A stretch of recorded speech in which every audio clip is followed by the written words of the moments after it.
दोस्तों अस्सलाम वालेकुम, नमस्कार। मैं जफरुद्दीन, आप देख रहे हैं इंकलाब टीवी। आपकी जानकारी के लिए बता दें कि खंड नगीना के गांव में मंगलवार को जिला उपायुक्त और पुलिस कप्तान का रात्रि ठहराव संपन्न हुआ। इस मौके पर ग्राम पंचायत मरोड़ा के सरपंच सहित हजारों लोगों ने जिला उपायुक्त, पुलिस कप्तान, अतिरिक्त उपायुक्त सहित दर्जनों प्रशासनिक अधिकारियों को पगड़ी बांधकर सम्मानित किया गया।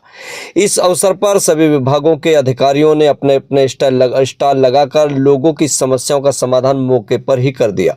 इस समाधान शिविर में ग्राम पंचायत मरोड़ा गांव के सरपंच की अगुवाई में 23 बिंदुओं को लेकर मांग पत्र दिया गया, जिसमें बड़ी मांग दिल्ली मुंबई एक्सप्रेस वे पर मरोड़ा कट और कब्रिस्तान में जल भराव को लेकर रही। डीसी विश्राम मीणा ने अपने संबोधन में कहा कि ये दोनों मांगें बड़ी हैं जो भारत सरकार के अंतर्गत आती हैं। इस केस को सकारात्मक वे में बनाकर सरकार को भेजा जाएगा और उम्मीद है कि इसका सकारात्मक समाधान निकलेगा। देखिए आगे की रिपोर्ट। डीसी साहब, मरोड़ा गांव से रात्रि ठहराव कार्यक्रम की शुरुआत हुई है। कितनी डिमांड गांव के लोगों ने रखी है और सबसे बड़ी जो डिमांड रखी गई है दिल्ली मुंबई एक्सप्रेसवे पर कट की डिमांड रखी गई है। स्कूल के जो हालात हैं उसको भी बारीकी से रखा गया है, क्या कहेंगे इसके? आज जो हमारा ये रात्रि प्रवास का कार्यक्रम, इसमें पूरा प्रशासन और गांव वाले यहाँ पे हम इकट्ठे हुए, ग्रीवेंस सुनी हमने। उसमें से 13 मांग सरपंच साहब ने हमें दी हैं, जिसमें कम्युनिटी सेंटर का निर्माण है, चौपाल, ओपन जिम, व्यायामशाला, इन सब के निर्माण है। वो सारी हमने संज्ञान में ले ली है। और 2 बड़ी मांग गांव की जो हमारे लेवल की हैं वो तो हमने टेकन कर ली। जो अलग लेवल के विषय हैं, जैसे एक तो मरोड़ा पे मुंबई एक्सप्रेसवे से एक्सेस का, जिससे यहाँ के लोगों को रोजगार और ट्रांसपोर्ट का एक अच्छा आवागमन होगा और काफ़ी उद्योग धंधे और वेयर हाउसेज यहाँ पे आएंगे। साथ ही उसी से लगती है कि कब्रिस्तान के जो एक्सेस का है, जल भराव का है, वो मुंबई एक्सप्रेस से ही एक लगती चीज़ है।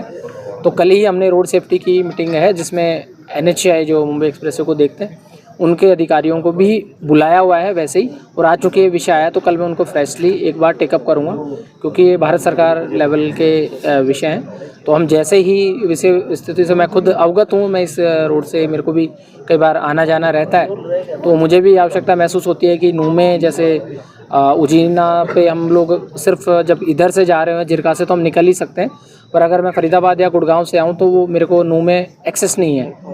तो वो भी एक बड़ी आवश्यकता है, क्योंकि जिला हेडक्वार्टर को उससे प्रॉपर कनेक्टिविटी है। सिमिलरली जो हमारा पिनगवा, पुनाना और ये हमारा मेन रोड है, तो मरोड़ा होते हुए ये अगर एक्सेस हो जाता है तो इससे सहूलियत काफ़ी हो जाती है। पर चूँकि इसकी फिजिबिलिटी और जो एक्सप्रेसवे के नॉर्म्स हैं वो आगे डिसाइड करते हैं, पर हम इसको पॉजिटिव तरीके से प्रॉपर केस बना के टाइमली, मैं ऑलरेडी कुछ इन विषयों पे काम ऑलरेडी कर रहा हूँ, तो उसी कड़ी में हम इसको जल्दी भेज के और उच्च अधिकारियों से, माननीय CM साहब से अवगत करके, और हम इसको आगे, मुझे उम्मीद है एक पॉजिटिव सॉल्यूशन इसका एक जल्दी ही निकलेगा।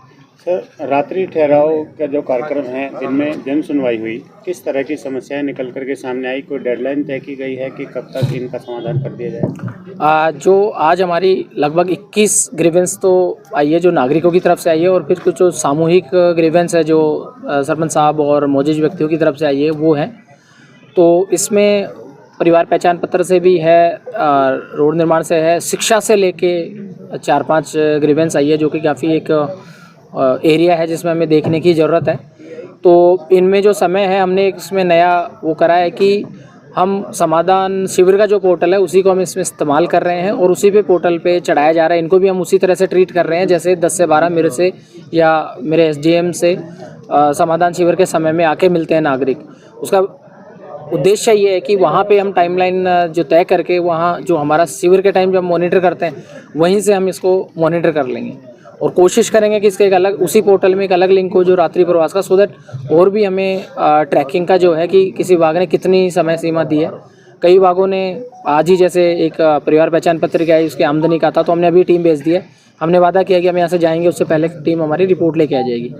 आगे भी जो गाँव में जाएंगे तो हमारी कोशिश यही है कि पहले से समाधान प्रोएक्टिव, जैसे मैंने अधिकारियों से भी अनुरोध किया है कि आप गांव की पहले से प्रोएक्टिवली, चाहे जरूरी नहीं कि जिस गांव का डिसीजन है उसमें, आपका एरिया में जो भी गांव आता है वहां का प्रोएक्टिवली वैसे ही नज़र रखें। तो ये हमारी एक प्रोएक्टिव गवर्नेंस का जो गवर्नमेंट का ध्येय भी है, उसी दिशा में ही ये कदम है। और हम इसका जैसे अगला जो प्रवास गाँव का तय करेंगे फरवरी के माह में, उससे पहले हम इसकी विभागों के साथ समीक्षा करेंगे भी मरोड़ा में कितनों का तो समाधान हुआ और कितनों का। तो ऐसे हम गांव वाइज जैसे अगला प्रवास से पहले हम रिव्यू जरूर करेंगे कि आपने ये क्यों नहीं किया, और कहीं अगर हेडक्वार्टर लेवल की मांग है या फंड की कमी है या कुछ और है तो वो भी प्रपोजल विभाग बना के दें, ताकि आगे फिर सीएम साहब का जो डीसीज का रिव्यू होता है, एसपीज का रिव्यू होता है, उसमें हम टेकअप करें कि पॉलिसी कुछ ऐसे विषय हैं जो पॉलिसी बदलनी होती है उसमें, तो वो भी आप लोगों के माध्यम से और ये शिविरों के माध्यम से ही आएगा कि भी इसमें कानून चेंज करना है या कोई नई स्कीम ला सकते हैं जिससे ज़्यादा से ज़्यादा लोगों को बेनिफिट हो।